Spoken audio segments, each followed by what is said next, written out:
Clara avait une mauvaise habitude, une petite manie que tout le monde trouvait mignonne au début, jusqu'à ce qu'elle devienne un vrai problème. Elle empruntait toutes sortes de choses, sans jamais vraiment demander et sans jamais vraiment rendre. Un livre que sa cousine avait laissé sur la table, une bague trouvée dans la salle de bain d'une amie, un foulard qu'elle testait juste pour la soirée, et la plupart du temps, les objets ne revenaient jamais à leur propriétaire. Elle se disait qu'on ne lui en tiendrait pas rigueur. Après tout, elle était gentille, souriante, un peu rêveuse. Personne n'allait lui reprocher un emprunt involontaire. Mais tout changea le jour où une nouvelle voisine arriva dans le quartier, Madame Annick. Une femme étrange, silencieuse, toujours vêtue de noir. Les enfants disaient qu'elle n'était pas normale, qu'elle sortait seulement quand le vent se levait, quand les lampadaires vacillaient ou quand la lune devenait anormalement brillante.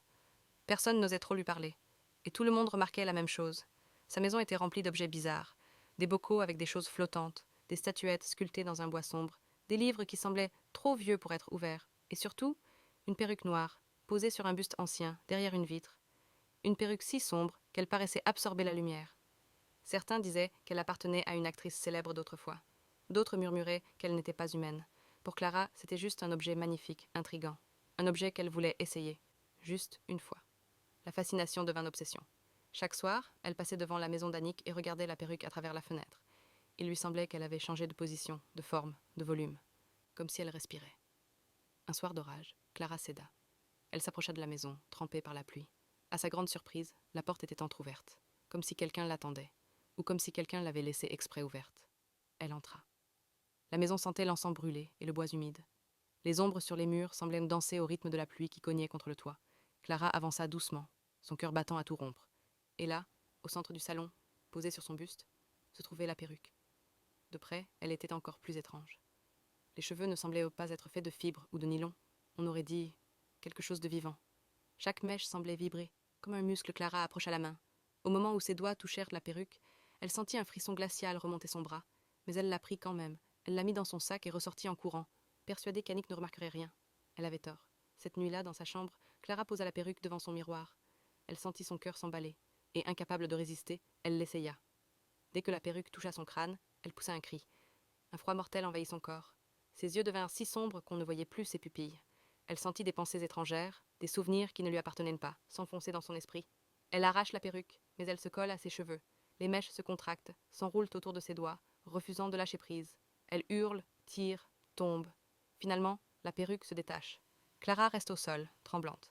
Mais au réveil, elle découvre dans son miroir une mèche noire, identique à celle de la perruque, apparue dans ses cheveux. Elle la coupe. Le lendemain, deux reviennent. Quelque chose a commencé. La première mèche noire avait été étrange. La deuxième, inquiétante. Mais lorsque Clara se réveilla avec toute une section de sa chevelure envahie par ce noir profond, elle comprit que ce n'était plus un simple effet secondaire. C'était une contamination. Chaque jour, ses cheveux prenaient une teinte plus sombre. Chaque nuit, elle rêvait d'une pièce qu'elle ne connaissait pas, éclairée uniquement par des bougies, et d'une silhouette assise devant un miroir, coiffant une perruque noire, sans jamais montrer son visage. Au bout de 3 nuits, les choses empirèrent. Alors qu'elle tentait de s'endormir, elle entendit un bruit sec, un toc, toc, toc contre la vitre. Pas comme une branche qui frappe, pas comme la pluie, non, un rythme. Quelqu'un frappait. Clara se leva, le souffle court. Elle sentit l'air devenir glacial autour d'elle, comme si sa chambre était plongée dans un hiver soudain. Elle s'approcha de la fenêtre et écarta lentement le rideau. Au début, elle ne vit rien, juste la rue sombre, immobile, figée.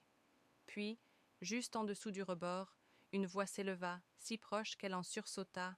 « Rends-moi ce qui vit encore en toi !» Clara recula, le cœur battant comme une alarme. Elle resta éveillée jusqu'au matin, incapable de bouger, fixant la fenêtre avec la peur qu'une main apparaisse de l'autre côté. Au lever du soleil, elle prit enfin une décision. Elle devait rendre la perruque, maintenant. Elle la glissa dans un sac, le serra contre elle et courut vers la maison d'Annick. Mais lorsqu'elle arriva devant la grille, la vieille femme était déjà là, debout, immobile, comme si elle savait à la seconde près quand Clara viendrait. Ses yeux n'étaient plus simplement sombres, ils étaient vides, comme 2 trous noirs absorbant toute lumière. « Tu as mis du temps, » dit-elle d'une voix qui n'avait rien d'humain. Clara tenta de parler, mais aucun son ne sortit. Son corps tremblait malgré elle. Annick leva une main ridée, et sans qu'elle n'ouvre le sac, la perruque se mit à bouger. Les mèches glissèrent comme des tentacules, s'enroulant autour de l'ouverture. Puis, lentement, elles s'élevèrent dans les airs. Au même instant, Clara sentit son cuir chevelu la brûler. Elle hurla de douleur tandis que les mèches noires dans ses propres cheveux remuaient comme vivantes. Elles se tendirent vers la perruque, tirant, s'arrachant d'elle-même en la faisant crier encore plus fort. Les mèches jaillirent de son crâne, rouge sang, et fusionnèrent avec la perruque flottante. Clara tomba à genoux, les mains sur la tête, les larmes coulant sans qu'elle ne s'en rende compte. La perruque a pris ce qu'elle avait choisi, dit Annick. Tu ne pouvais pas échapper à son appel. Elle se pencha, ses yeux fixés dans les siens. Tu n'as jamais emprunté cet objet, c'est lui qui t'a réclamé. La perruque se reforma entièrement, comme un organisme vivant qui avait retrouvé sa force. Elle ondula dans les airs, ses mèches bougeant comme sous un courant invisible, puis vola dans la maison d'Annick en disparaissant derrière une porte qui se referma toute seule. Clara se releva, titubante. Elle courut jusqu'à la fenêtre la plus proche pour voir son reflet. Son cœur se figea. Ses cheveux avaient retrouvé leur couleur d'origine, mais derrière elle, dans la vitre, quelqu'un d'autre était visible. Une silhouette noire, lisse, sans visage, mais dont les cheveux flottaient doucement, comme immergés dans une eau sombre. Clara se retourna en sursaut. Rien, juste la pièce vide. Mais lorsqu'elle regarda à nouveau, la silhouette était encore là, un peu plus proche. Cette nuit-là, Clara sentit quelque chose toucher ses cheveux, comme une main froide glissant lentement sur son cuir chevelu. Elle n'osa pas bouger, elle n'osa pas respirer, et dans un souffle à peine audible, la même voix que celle de la fenêtre murmura. « Tu as rendu la perruque, mais pas ce qu'elle t'a pris. » Depuis, Clara vit avec une présence qu'elle ne peut ni voir, ni fuir.